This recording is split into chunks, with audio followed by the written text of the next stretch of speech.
Hi friends, welcome to toppers list daily current affairs. నేను Bhikshapathi. July 25, 2020 వివిధ దినపత్రికలు వచ్చిన అంశాలని ఎగ్జామ్ ఓరియంటెడ్ గా కరెంట్ అఫైర్స్ కొన్ని నేర్చుకునే ప్రయత్నం చేద్దాం.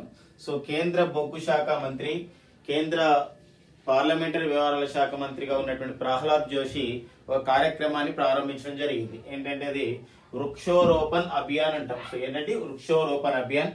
సో వృక్షారోపణ అభియాన్ కార్యక్రమం యొక్క ఉద్దేశం ఏంటంటే చెట్ల పెంపకం. సో మొక్కలని ఒక ప్రాంతాల్లో ఏదైతే గనుల ప్రాంతంలో పెంచడం, ప్రాంతాల్లో పెంచడం అనేది దానికి ప్రధాన ఉద్దేశం అనమాట. ఎలా ఎగ్జామ్ లో ఎలా అడుగుతారంటే, సో వృక్షారోపణ అభియాన్ అనే కార్యక్రమాన్ని ప్రారంభించినటువంటి కేంద్ర మంత్రిత్వ శాఖ ఏదంటారు? అదండి కేంద్ర బొగ్గు శాఖ ఈ యొక్క కార్యక్రమాన్ని ప్రారంభించడం జరిగింది. ప్రస్తుతం కేంద్ర బొగ్గు శాఖ, కేంద్ర పార్లమెంటరీ వ్యవహారాల మంత్రిత్వ శాఖకి సో మంత్రిగా కొనసాగుతున్న వారు ఎవరంటే Pralhad Joshi. So point important friends. ఈ నెక్స్ట్ ఎస్ఆర్ఎస్ అని చెప్పేసి అంటాం, శాంపుల్ రిజిస్టర్ సర్వే అంటారు. సో మరి ఈ శాంపుల్ రిజిస్టర్ సర్వే నివేదిక ప్రకారం, సో మరి ఒక జాతీయ నమూనా సర్వే అంటాం తెలుగులో, జాతీయ నమూనా సర్వే నివేదిక ప్రకారం 2016-18లో స్టడీ చేసిన నివేదిక ప్రకారం, సో ఈ నివేదికను ఎవరు విడుదల చేయడం జరిగిందంటే రిజిస్ట్రార్ జనరల్ సెన్సస్ కమిషనర్ విడుదల చేయడం జరిగింది. ఈ నివేదిక ప్రకారం ఎంఎంఆర్ రేట్ అంటాం, రేషియో అంటాం. సో ఎంఎంఆర్ అంటే ఇక్కడ ఏంటంటే మెటర్నల్ మోర్టాలిటీ రేషియో అని పిలుస్తాం.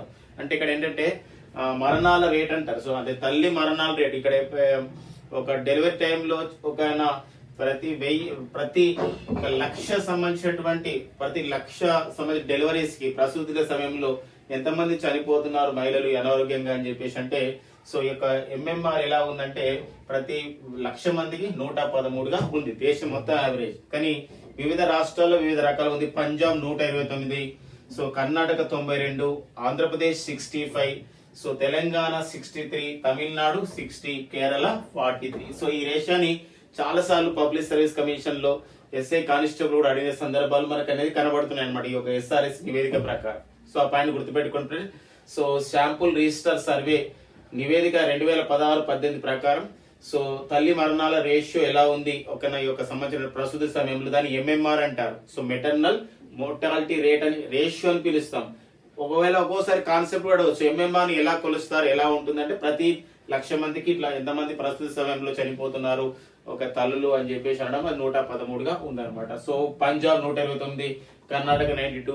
ఎవరైతే ఆంధ్రప్రదేశ్ తెలంగాణ ఎగ్జామ్స్ రాయడానికి ఉంటున్నారో వాళ్ళకి ఈ సంవత్సరం ఏపీ 65, తెలంగాణ 63 గుర్తుపెట్టుకోండి. కేరళ తక్కువ 43 ఉందన్నమాట. సో అంటే ప్రతి 1,00,000 మందికి అలా జరుగుతుంది.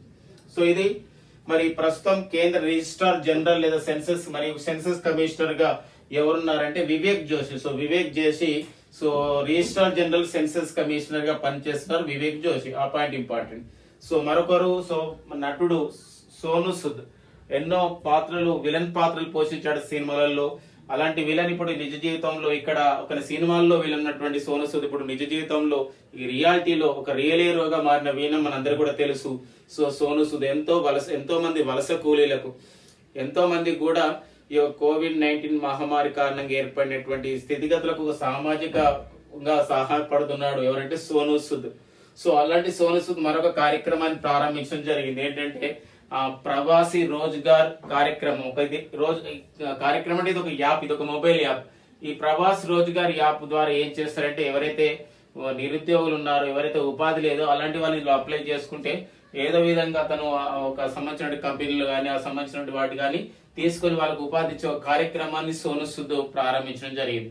సో ప్రభుత్వాలు చేయడం లేదా కొన్ని స్వచ్ఛత సంస్థలు చేయడం అనేది ఒకటైతే, ఒక వ్యక్తిగతంగా ఒక వ్యక్తి ఇలా ఒక యాప్ను ప్రారంభించడం అనేది ఈ సంవత్సరం ఈ మధ్య కాలంలో వచ్చిన గొప్ప విషయంగా సోను సూద్ ని మనం చూసి నేర్చుకోవాల్సిన అవసరం ఉందన్నమాట. ఏంటంటే ప్రవాసి రోజ్గార్ అనే యాప్ ని ఈ యొక్క ఉపాధి కల్పించడంలో ప్రారంభించినటువంటి నటుడు ఎవరు అంటే అతను ఎవరండి? సోను సూద్. ఆ పాయింట్ గుర్తుపెట్టుకోండి friend, Sonu Sood. Next restart India అనే కార్యక్రమం. సో ఈ రీస్టార్ట్ ఇండియా అనే కార్యక్రమాన్ని కేంద్ర ఎంఎస్ఎంఈ శాఖ ప్రారంభించడం జరిగింది.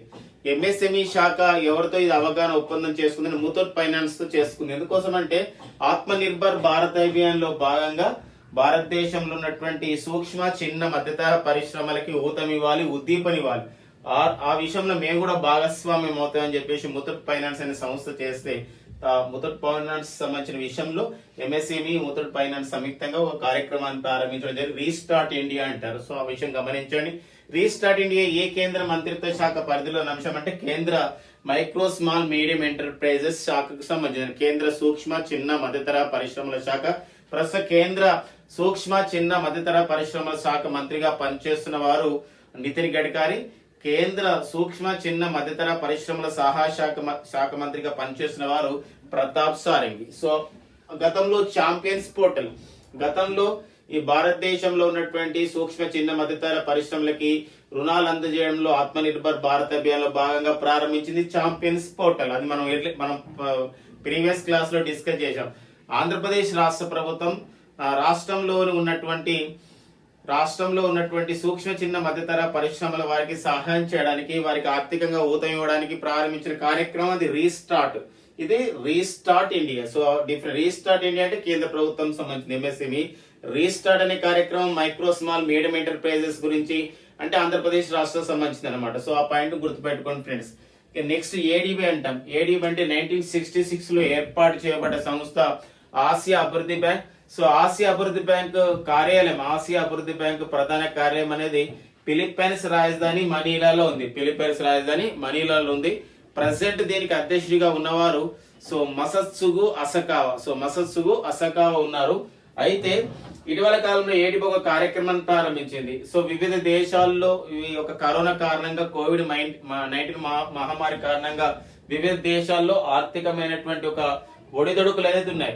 సో వాటికి మేము సాయం చేస్తాం, ఆర్థికంగా మేము సాయం చేస్తాం అలాంటి దేశాలకు అని చెప్పేసి ఒక ఫండ్ ని, ఒక కార్యక్రమాన్ని ప్రారంభించడం జరిగింది, ఒక నిధిని ప్రారంభించడం జరిగింది. దాన్ని గ్రీన్ క్లైమేట్ ఫండ్. ఈ గ్రీన్ క్లైమేట్ ఫండ్ దేనికి సంబంధించిందంటే కోవిడ్-19 కారణంగా వివిధ దేశాల్లో ఉన్నటువంటి ఆర్థిక స్థితిగతులు, ఆర్థిక ఒడుగుదడులకి సహాయం చేయడానికి ప్రారంభించింది ఏంటంటే green climate fund. Asian development bank ప్రారంభించడం జరిగింది. సో ఆ point very very important friends, ADB అని చెప్పేసి అంటాం. ఇక మరొక అంశం జాతీయ అంశాలకు వెళ్తే, ఈ జాతీయ అంశాలు మరొక అంశం మనకు ఉంది, Indian Naval Academy. So Indian Naval Academy కొచ్చిలో అంటే కేరళలో ఉన్నటువంటి ఇండియన్ నేవల్ అకాడమీలో కొచ్చికి సమీపాన్ని ఉన్నటువంటి యజిమల్ల దగ్గర తొలిసారిగా ఇండియన్ నేవల్ అకాడమీ ఏం చేస్తుందంటే భారత నావిక దళంలో ఒక అతిపెద్దదైనటువంటి ఒక సౌర విద్యుత్ కేంద్రాన్ని ఏర్పాటు చేస్తుంది. 3 మెగావాట్ల సౌర విద్యుత్ కేంద్రాన్ని ఏర్పాటు చేస్తున్నారు ఇండియన్ నేవల్ అకాడమీలో. ఎక్కడంటే కేరళలో. ఇటీవల కాలంలో భారత నావిక దళం ఏ ప్రాంతంలో 3 మెగావాట్ల సౌర విద్యుత్ ప్లాంట్ ను ఏర్పాటు చేస్తుంది. 2022 నాటికి నిర్మాణం పూర్తి కాబోతుందంటే అది ఇక్కడ కేరళలోని యజిమల్ దగ్గర. ఐఎన్ఈ అంటే ఇండియన్ నేవల్ అకాడమీగా పిలుస్తాం. ప్రస్తుత భారత ప్రధాన నావిక అధికారిగా పనిచేస్తున్న వారు అడ్మిరల్ కరంబీర్ సింగ్. సో ప్రస్తుత భారత ప్రధాన నావిక అధికారిగా పనిచేస్తున్నారు. డిసెంబర్ 4ని మనం ప్రతి సంవత్సరం డిసెంబర్ 4ని జాతీయ నావికాదళ దినోత్సవంగా జరుపుకుంటాం. అంతేకాకుండా కేరళలోని కొచ్చి నావల్ అకాడమీకి 2019 సంవత్సరానికి గాను ప్రెసిడెంట్ కలర్ మెడల్ కూడా రావడం జరిగింది. అత్యున్నతమైన ప్రమాణాలతో నిర్వహిస్తున్నందుకు గాను ప్రెసిడెంట్ కలర్ మెడల్ పొందినటువంటి ఒక నావల్ అకాడమీ ఏదంటే కేరళలోని నావల్ అకాడమీ, కొచ్చిలో ఉన్న నావల్ అకాడమీ. సో ఆ పాయింట్ గుర్తుపెట్టుకోండి ఫ్రెండ్స్. ఇక మరొక విషయం ఏంటంటే బ్రిక్స్.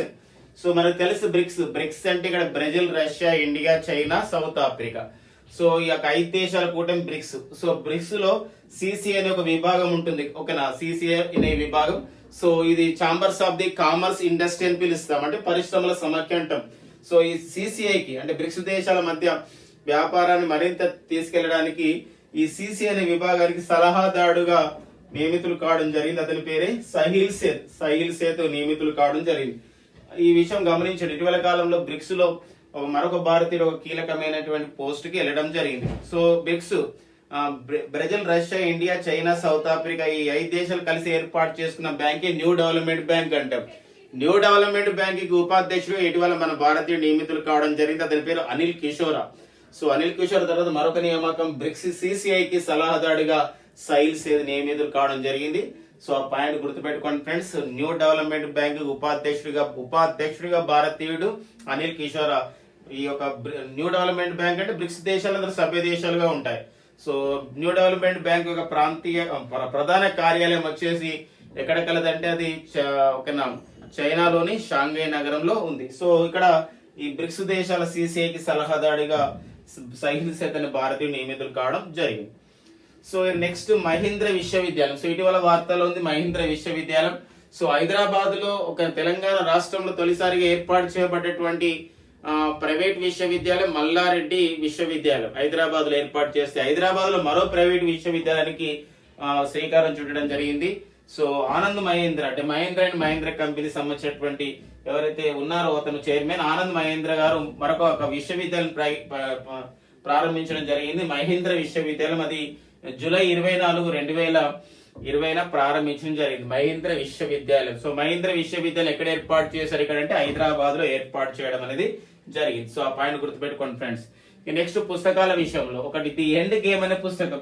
ది ఎండ్ గేమ్ అనే పుస్తకాన్ని విడుదల చేసిన వారు రాసిన వారు రచయిత ఎవరంటే Hussain Zaidi. So Harper Collins అనే ఒక ప్రచురణ సంస్థ ఈ పుస్తకాన్ని విడుదల చేసింది. ది ఎండ్ గేమ్ పుస్తక రచయిత వచ్చేసి ఎవరండి హుసేన్ జైదీ. సో హుసేన్ జైదీ ఇవి మనకు జూలై 25, 2020 వివిధ దినపత్రికల్లో ఉన్నటువంటి అంశాలు. సో ఇవి మనకి ఎగ్జామ్ ఓరియంటెడ్ గా ఖచ్చితంగా ఉపయోగపడే విధంగా తయారు చేయడం జరిగింది. సో బిట్స్ ఏ విధంగానే రావచ్చు. ఒక్కోసారి మనకి ఎంఎంఆర్ రేట్ కూడా మనకి ఇంపార్టెంట్. ఆ కార్యక్రమం వృక్షారోపణ్ అభియాన్ కార్యక్రమాన్ని ఏ మంత్రిత్వ శాఖ ప్రారంభించింది, ప్రవాసి రోజ్గార్ యోజన ప్రవాసి రోజ్గార్ అనే యాప్ను ప్రారంభించినటువంటి నటుడు ఎవరు. సో ఇలాంటి గ్రీన్ క్లైమేట్ ఫండ్ ను ఈ కోవిడ్-19 మహమ్మారిలో కారణంగా వివిధ దేశాలకి ఆర్థిక ఉద్దీపన ఇవ్వడానికి గ్రీన్ క్లైమేట్ ఫండ్ ను ప్రారంభించినటువంటి సంస్థ ఏది అంటే ఏషియన్ డెవలప్మెంట్ బ్యాంక్. సో ఇలాంటి అన్ని పాయింట్స్ కూడా మనకు ఇంపార్టెంట్ గా మనం డిస్కస్ చేయడం అనేది జరిగింది. So thank you very much friends, all the best.